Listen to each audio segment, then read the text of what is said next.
Hello ladies and gentlemen, and welcome to another Let's Play series. This time we find ourselves in a game called Civilization 5, and chances are if you found this video you probably already know what Civilization 5 is, so I'm not going to go over too much about it. However, I am just going to point out a few notes.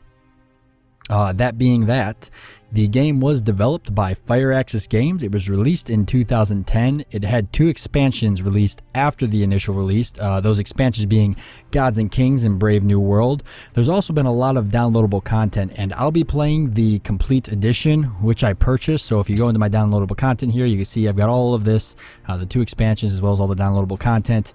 And it is a 4X game, so those 4X's being Explore, Expand, Exploit, and Exterminate. It's also a turn-based game, and I'm going to assume you know what turn-based game is. If you don't, you're going to see shortly. The only mod that I am going to be using is the Advanced Interface mod.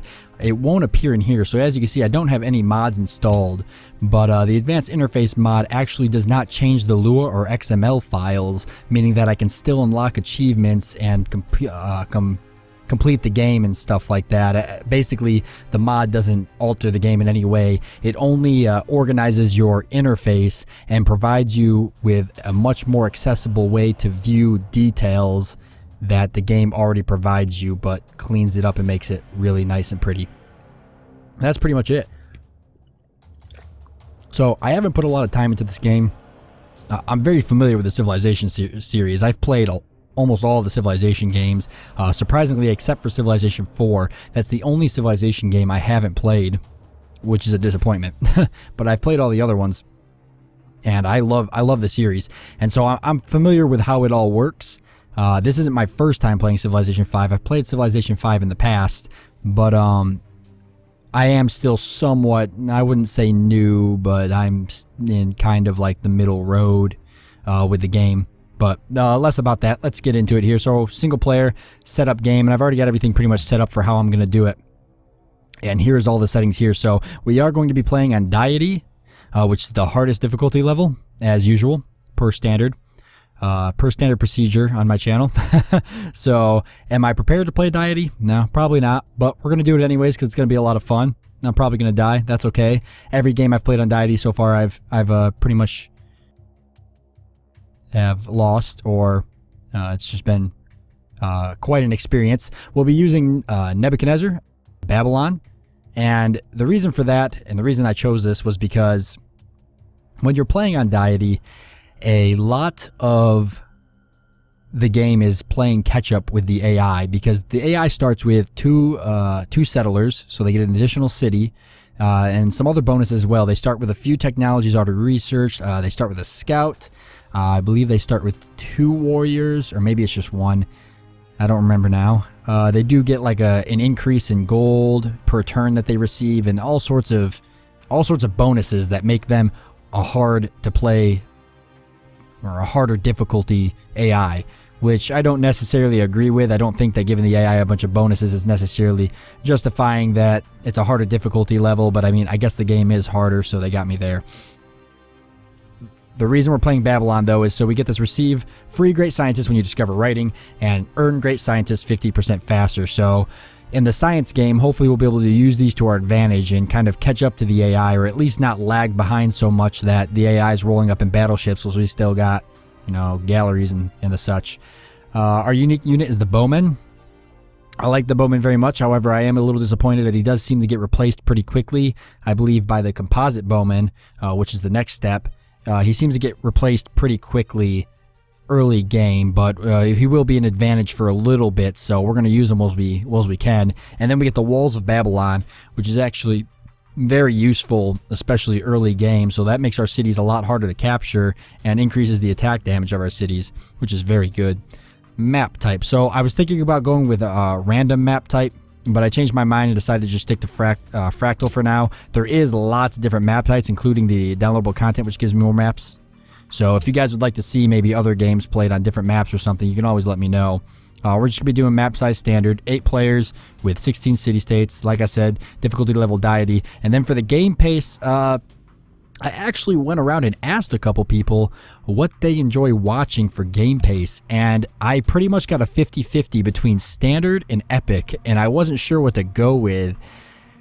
And so, being that this is kind of I'm kind of new to Deity, and I'm new to, well, not new to Civ 5, but I'm new to Deity. I decided that Standard would probably be the safest way to go because Epic would just be brutal watching me slowly die. Or maybe not. Maybe the Deity AI would take me out quick enough, but maybe they won't.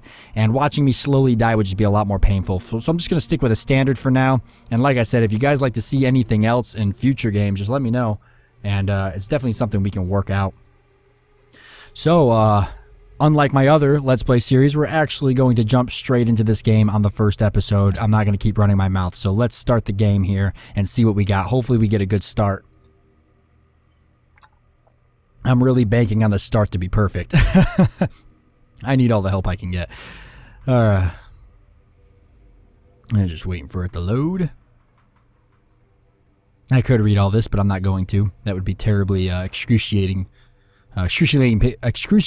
painful. Jesus. I'm just going to shut up. That'd be painful for both of us. All right, so begin your journey. Let's do it. And here we are. So not a bad start.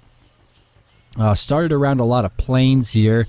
Alright, and I do have the hexes turned on. I have the icons for resources as well as the icons here, and that's just for my personal preference. I really like to get all the visual details I can about what's going on around me without having to hover over things to get them. I like to be able to see them quickly, so I know it can probably be a little annoying.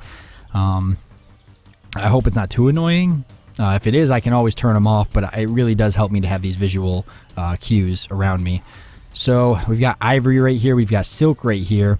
All right, so I'm in a little bit of an awkward situation right off the bat because the river's good. I've got the river, but I have a coast right here. Now, it's normally optimal to set up next to a coast with your city because you get a lot more gold per turn using cargo ships to trade between cities than you do with caravans.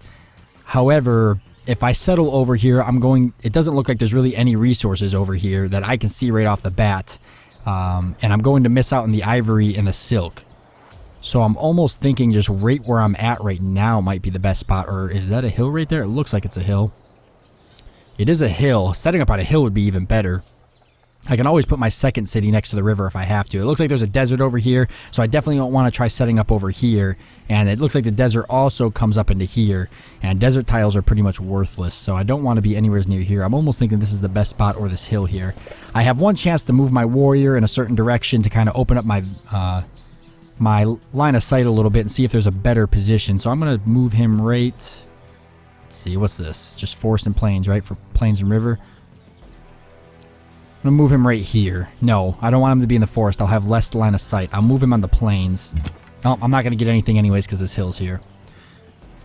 Alright, we're just going to move the settler up here then and hope that it's a good spot. It's usually optimal to set your settler right where he is when the game starts because moving a turn kind of slows you down, but if there is a better location, you always want to try to grab it because it can make all the difference, especially on a Deity playthrough. So we're going to go for this hill here. Okay, and I think that was definitely worth it. So it looks like by settling on this hill, not only will we get the defense bonus, the plus 25% defense bonus, we're right on a river here, which is going to give us a plus 25% bonus to trading. We've got silks now, ivory, and we've also got dyes and bananas right in the area, as well as all of these jungle tiles, which produce lots of food. So I think that move was definitely a good move for us to make. So let's just settle down right here. Alright, and there we go. So turn citizen management on, and we'll just look around real quick. So we want to try growing as fast as we can, so we're going to lock that guy right there, make sure he stays on that food tile. I don't want him moving around.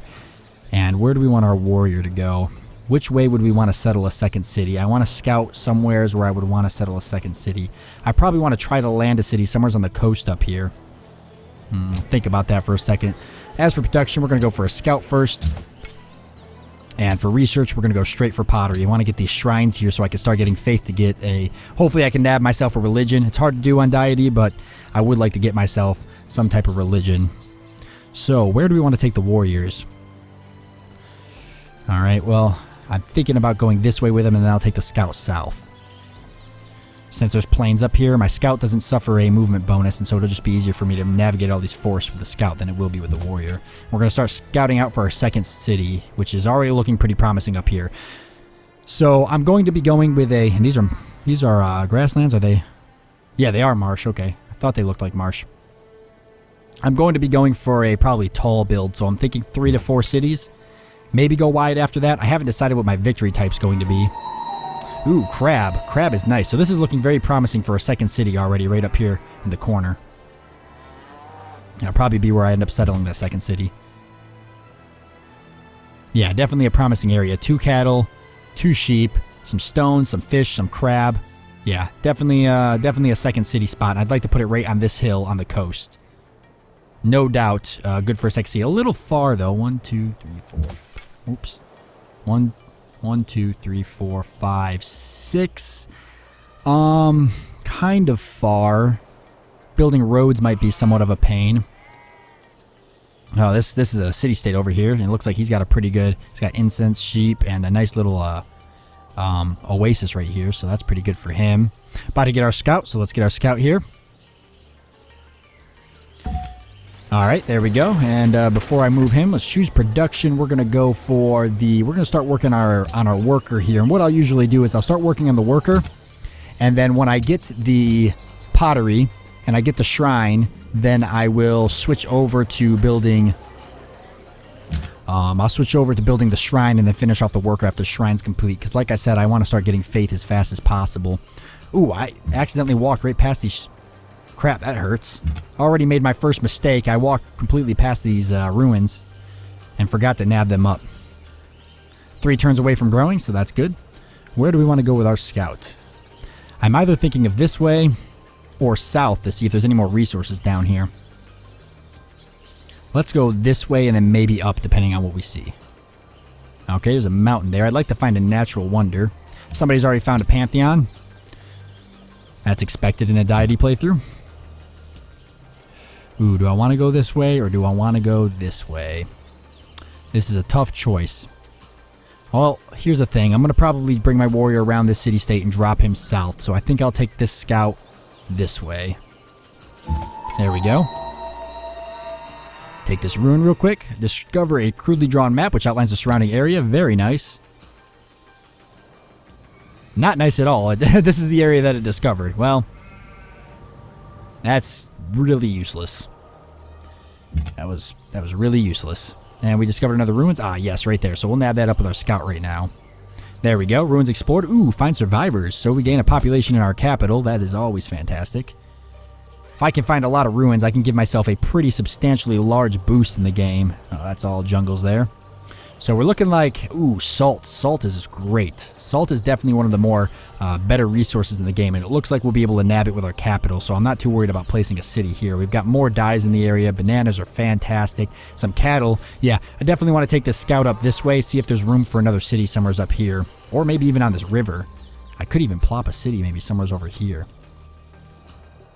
Oh, and here we go. So Korea, our first civilization we encountered. Not too great. I don't normally like Korea because they're very good with science.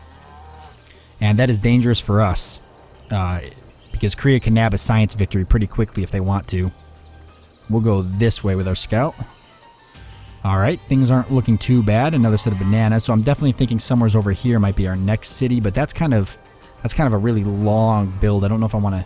If I do that, it depends, I guess, on what's up here. Whether this cuts off and kind of goes around like this, or if it keeps going up this way. It really depends on what that does, whether or not I want to build like that. Because if I can guarantee that nobody's going to attack me from up here like this, it might be better. But I mean, I'm thinking way too long term right now. But I guess I have to, right? Deity playthrough. That's what I got to do. You've got to think ahead. Yeah, I definitely got to go this way and see what's up here. Another ruin up there. Let's meet the city-state here. Ooh, and they gave us 30 gold and 8 faith. So that's great. The faith boost is always useful. And they've got incense. They are a religious city-state. Kathmandu. Kathmandu. All right, Kathmandu. Very nice to meet you. And we'll nab this ruin up with our scout here. See if we can get something nice. And we've got pottery, so really quickly before I forget, let's go into Babylon. We're going to switch out for the... Nope, not the monument. We do not want the monument. We want the shrine. We'll move that up, let the shrine complete, and we've got that extra population here. So 2 turns until we get a new citizen. And if I switch to here, we get the shrine still in 7 turns, but we go stagnant. Or I'm sorry, Yeah, we knock 1 turn off of the shrine, but then it takes an additional 2 turns for us to get a new citizen. So we'll definitely stay here. The growth is more important than production, especially early game. Let's get on top of this mountain here. Receive 30 gold for discovering Sydney. And the mountain gives us the extra line of sight. Move on top of these ruins here. And we got animal husbandry, which is good, because that was probably going to be the next thing that I researched. So now that we got it, let's get our bowman. We'll go for archery next. And then after archery, I'm thinking we definitely got to get the National College as soon as possible. So we'll probably go for... but we do want to get... calendar, because plantation is going to help us, considering that we have both bananas, dyes, and silk all around us. Ooh, so calendar is actually very important, but we do need calendar for National College anyways. I'm thinking archery, calendar, archery, and then calendar, and then after that I'll think about it. But I think that is our best option. And we'll just refuse that for now. We'll eventually get embassies for them when we get writing. I don't want to do the embassy for gold. I'd rather just do embassy for embassy. Plus, I don't want Korea to know. I'm not sure if Korea's archers spotted my capital. They probably did. I was going to say I don't want Korea to know where my capital is, but he probably already knows. Let's take these guys south. See if we have room to set up another city down here. It doesn't look like it. It looks like there might be a mountain range that kind of runs through here. And then we're still seeing if there's anything up north this way. There's a city-state over here. We know that. Let's see if we can get some gold by being the first people to see them. Maybe, maybe not. Some silk, some cattle. So it's looking like definitely another city up here on this hill, because we want to get that coast bonus. I need to get at least 1 city by the coast. And then this is all desert, so that is definitely not any good. So here, and then I really need to get at least a 3rd city. But we don't really have a good spot for a 3rd city except for maybe here. But then that'll take the salt from my capital. Not sure where to drop that 3rd city, but we definitely know where we're putting the 2nd one, so that's all that matters. Got some ruins right there, that's good. We'll come this way. Monaco, and we are the first great empire they've met, so they're going to give us 30 gold.